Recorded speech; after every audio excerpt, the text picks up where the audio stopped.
Hindi mo talaga maramdaman ang ginawa sa ilalim ng dagat pag ganitong maraming scallops. At pag ganito ding marami yung bangka ang naninisid. Isang magandang araw na naman po sa ating lahat. Panibagong araw, kaya panibagong paninisid na naman tayo sa ilalim ng dagat. At ngayong araw nga mga lodi ay nagabay kami sa mga pinsan ko or nakisabay. Kasi kaninang madaling araw habang nagre-ready kami na umalis papuntang laot, ay niyaya ng dalawa kong pinsan itong si Papa. Naabayan or sabayan daw namin yung bahura na nakitaan nila ng marami at magandang pwestuhan ng scallops. Kaya ayun, mga bandang alas 4 pa lang ng madaling araw ay umalis na kami. Kasi pag ganyan, dapat ay agahan pa talaga, lalo na kung medyo may kalayuan ng bahura. Isa-survey pa kasi yan kung saan banda. Kasi gaya sa amin, itong mga pinsan ko, wala ding gamit na GPS at umaasa lang din sa Mirmada. Pero dahil sa magagaling itong mga pinsan ko, pagdating sa Mirmada, aba hindi na kami nahirapan pa. Pero minsan talaga ay show din kung hindi ka boss lapaw. At dito nga mga lodi, ay binilisan na namin sa pagkain. Dahil yung mga pinsan ko ay nag-uumpisa na manisid, binilisan na lang namin sa pagkain. Baka mamaya ay lumot na lang yung dadamputin namin. Kasi pag ganitong tuklas or maraming scallops, dapat bilisan nyo sa paggalaw nang sa ganon hindi kayo mahuli. Dahil pag yung galawan nyo ay parang pagong, nako, lobog na lang sa inyo. At ngayong araw nga din mga lodi, ay tatlo lang kami ni Papa at ng partners ko, ang busiro. At yung tropa ko ay absent na naman. At dito nga ay si Papa lang mag-isa ang nag-survey nang sa ganon ay masunod namin yung galaw niya. Dahil dito sa may bandang kanan namin ay nandyan din ang bangka ng pinsan ko at nauna na silang sumisid. So para hindi magkanda spaghetti ang mga os sa kakapulupot ay si Papa na lang mag-isa ang nag-survey. Nang sa ganon ay malagpas-lagpasan namin yung mga os ng katabi naming bangka. At dito nga din ay mga ilang minuto lang ang lumipas, nagbigay din kagad ng sinyalis si Papa. Na ang ibig sabihin ay meron na pagpwestuhan ng scallops dito sa napaglaglagan namin ng angkla. Oy, bagong mask ah. Sobrang linaw ng glass. Basagin nyo na naman para sa susunod ay bago na naman. So mga lodi, dahil nabasag yung ginagamit nating mask ay bumili na naman ako ng bago. At mura lang po ang presyo niyan, nasa 200 plus. Local lang kasi yan. Di kasi ako mahilig sa mga original, medyo may kamahalan kasi. Bigayan nito na mura lang. Kaya pag nabasag,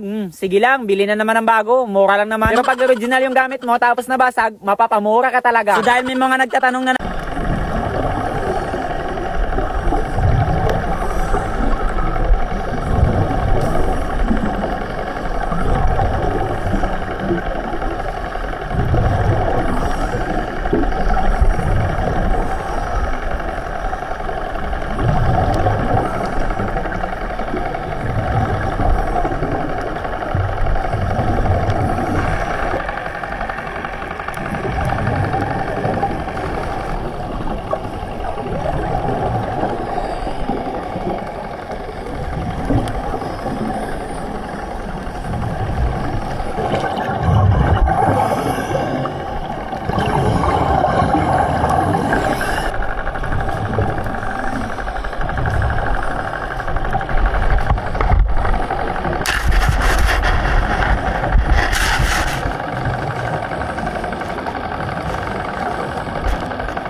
dito nga mga lodi, ang akala ko nagbigay na ng sinyalis sa akin si Papa na umahon na. At nang nagpasentro na ako sa bangka namin, ayun, nakita ko itong pinsan ko na inayos niya pala yung hose namin na nagkapulupot. Parang spaghetti talaga na nagkapulupot. Kaya dito habang nagdidecompress ako, siya naman abala sa pag-ayos. Pero gaya ng sabi ko, pag ganyan, wag ka lang magpakaba o mataranta. Ang importante dyan ay merong supply na hangin yung hose mo. At yun ay walang problema. So mga lodi, after ng ilang oras sa ilalim ng dagat, ay ganito kadami ang nakuha naming scallops. At dito nga din ay bumiyahe na din kami pa uwi at hindi na kami kumain pa. Dahil medyo may kalayuan itong bahura na pinagsisira namin. O di ba kaganda ng ng scallops, lahat talaga ay good size na. So mga lodi, kagaya ng dati, para hindi kayo mainip, ay pinast forward ko na lang. At dito nga din ay sabay kaming dumating sa Dalampasigan itong pinsan ko. Dahil dito din sila magbibenta ng kanilang mga nakuwang scallops. So mga lodi, dahil pagod na ako sa kakasalita, ay lagyan ko naman muna ng music. Nang sa ganun